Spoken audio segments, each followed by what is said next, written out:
Patricia. Joppies. Dankie. Bidde die boer. 2017. Ek is glad nie alkoholist nie, maar ek geniet gereeld 'n brandewyn. Ek weet verseker na 'n lang dag sal dit al my bekommernis laat verdwyn. Dit maak my slim en dit maak my sterk. Soms hou dit my uit die werk wanneer ek 'n babbelerend pyn. Maar 'n boer maak ons altyd 'n plan.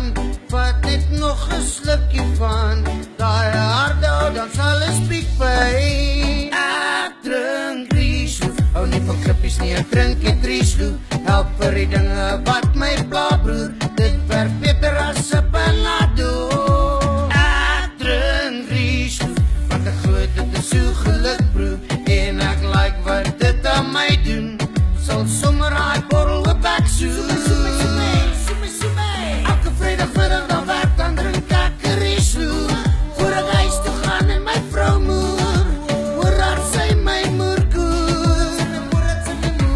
Elke maandag by die werk, dan kort ek 'n tissue. Want ek eintlik mis my Riesloe, en my baas sê dis 'n issue.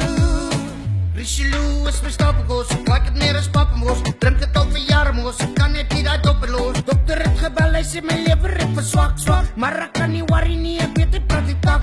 Riesloe is die beste, ek dop het al vir jare. My brand is as bloed wat vloeier binne in my are. Al die cherries word ek baie mader. Nog 'n dubbel asseblief meneer die bame. Riesloe, wat weg aan my issues, maak my lewe beter. I love you, I need you. Riesloe is die beste, van die ooste tot die weste. Gee my net 'n branders en los net al die res, ja. Riesloe, wat weg aan my issues, maak my lewe beter. I love you, I need you. Riesloe is die beste, van die ooste tot die weste. Gee my net 'n branders en los al die res, ja. Ek drink Riesloe, hou nie van klippies nie, ek drink het Riesloe. Help vir die dinge wat my pla, broer.